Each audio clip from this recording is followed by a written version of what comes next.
Today we have a fairly easy job we're going to be working on. It's a 2007, it's a Honda Accord, and we're just going to be replacing the battery.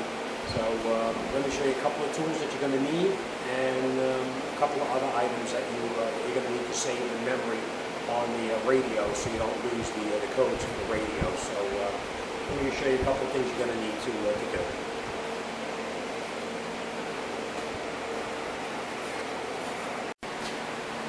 Okay, obviously this is where your battery is located, and what we're going to be doing is we're going to be removing this bracket right here. We're going to be removing the negative cable first, and we're going to remove the positive cable second. Take the battery out, install the new battery, put the positive cable on first, and the negative cable on last. And here's some of the tools that you're going to need to use to remove it. Fairly simple. You can use it's a 10mm socket. I usually stick it on a driver handle because it makes it a little bit easier. A ratchet in case everything is tight. A 10mm wrench to remove the cables. And this is what I use to save the memory on in the computer of the car. I have a battery box that I plug this into the battery box, and then plug this end into the power port inside the vehicle. You turn the key to the on position, and you'll be able to save the memory so you won't have to reset the code on the clock. So let me bring this into the car, and I'll show you how to do it.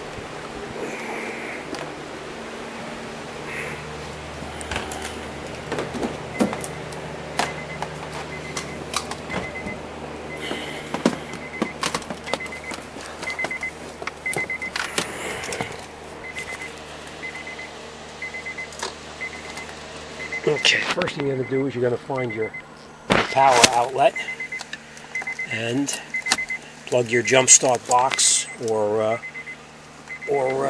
power saver.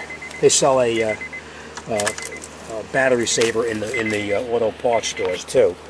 And we plug this into here. And you know you have an anti-theft radio when you see this light blinking right here. It's the anti-theft.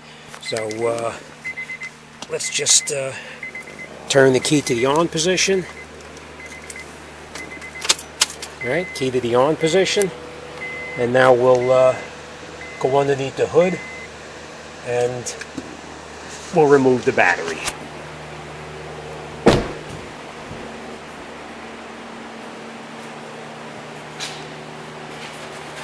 All right, fairly simple. We're just going to remove a couple of things and we'll take that battery right out of there.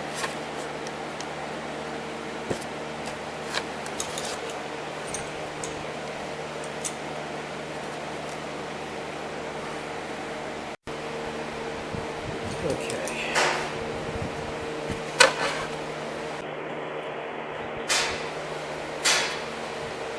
Okay, you know what I said? The first thing we're going to do is we're going to take off these bolts here that actually hold the battery hold downs. We're going to take these off and we're going to relocate them to the side.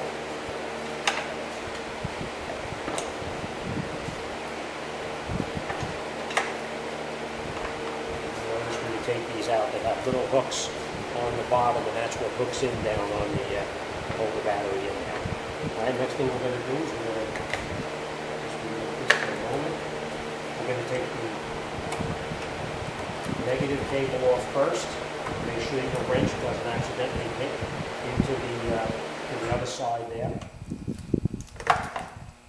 Take the positive off also.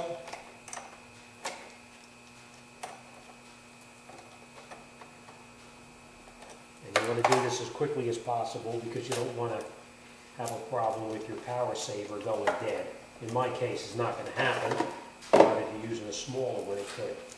All right, remove your battery, and you're going to put your new battery in the exact same way you took it out. Positive to positive, negative to negative. Remember, the plus sign is the positive. And the minus sign is obviously your negative. Put your cover back over the top. And before you put your hold down back on, reattach your positive cable and tighten it up.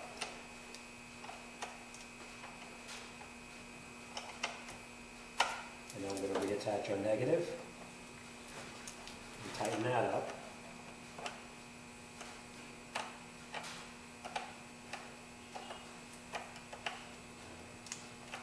Now before I go any further, I'm going to go inside and I'm going to turn the key back off because we don't need that power saver any longer.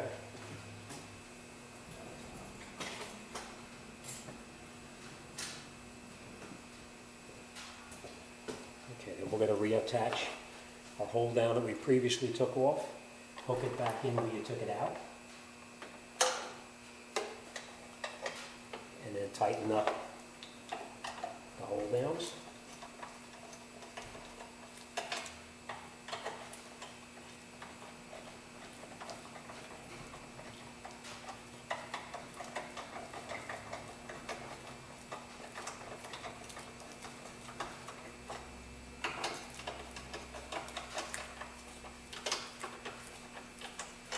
Nice and snug. They don't have to be too tight. It's just holding it from moving around in the car. And the last thing we're going to do is we're going to reattach our cover on the top of the positive.